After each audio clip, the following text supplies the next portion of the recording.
प्रीतीज kitchen या YouTube चॅनलवर तुमचं मनपूर्वक स्वागत।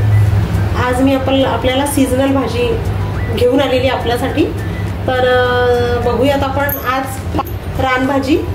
तर या भाजीचं नाव आहे तेलपाटची भाजी आणि हिला आकुडची भाजी पण म्हणतात। तर या भाजीसाठी बनवण्यासाठी साहित्य लागतं। ही भाजी मी 3 लहान लहान जुड्या घेतलेल्या आहेत, तुम्ही बघू शकता। हे बघा, या अशाच येतात मार्केटमध्ये। त्यानंतर हिरवी मिरची घेतलेली आहे, कांदा घेतलेला आहे आणि लसूण घेतलेला आहे। तर चला बघूयात आपण आता ही भाजी कशी बनवायची ते। चला, साहित्य पाहिलेलं आहे आपण आता। तर मी ते सगळं अशा प्रकारे बघा, मिरची कापून घेतलेली आहे, लसूण ठेचून घेतलेला आहे, एक मोठा कांदा घेतलेला आहे आणि थोडीशी हळद घेतलेली आहे। त्याचप्रमाणे भाजी बघा, मी स्वच्छ मिठाच्या पाण्यात धुतलेली आहे। रानभाज्या नेहमी मिठाच्या पाण्यामध्ये धुवून घ्यायच्या। मिठाच्या पाण्यामध्ये धुवून घेतलेली। आता आपण याच्यामध्ये तेल घालूया। हे बघा, या भाजीचंच नाव तेलपाट आहे। तर याच्यामध्ये आपण तेल जरा थोडंसं कमी घालायचं, कारण या भाजीला तेल सुटतं। 1 ते 1.5 पळी फक्त तेल घातलेलं आहे मी।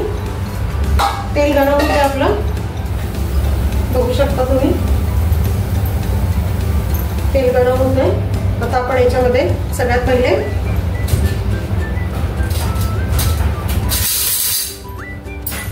आपण याच्यामध्ये लसूण घालूया।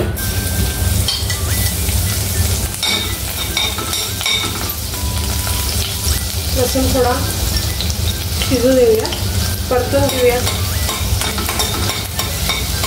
हे बघा, त्यानंतर आता आपण याच्यामध्ये मिरच्या घालूया।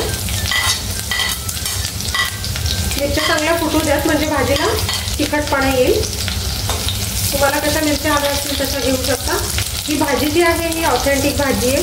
ही तुम्हाला फक्त पावसाळ्यामध्ये अवेलेबल होते आणि ही ठराविक ठिकाणी रानामध्ये उगवते।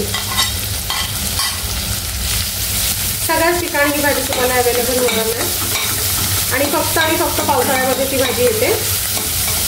हे बघा, कांदा जो आहे तो आपण थोडा शिजून देऊया। त्यात हळद घालूया।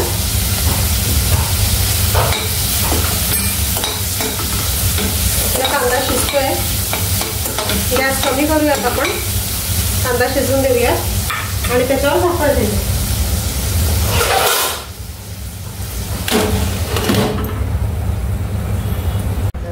तर बघू शकता तुम्ही, कांदा आपला शिजलेला आहे।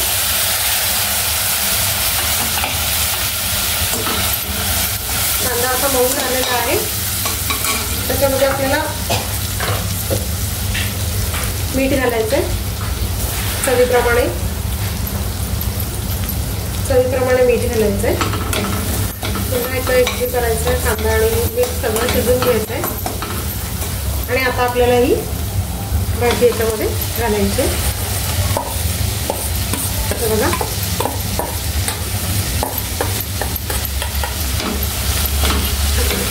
ही पावसाळी भाजी आहे। आता पावसाळी भाज्या रानमेवा आहे खरं तर हा। या भाज्या फक्त पावसाळ्या सीझनमध्ये मिळतात।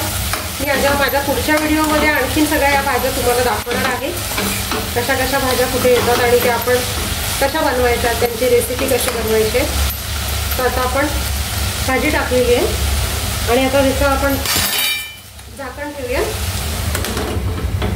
आणि भाजी शिजून देऊया। तर बघू शकता, ही भाजी तुम्ही चपाती भाकरी याच्यासोबत खाऊ शकता। तर मी भाजी सर्व करते बघा।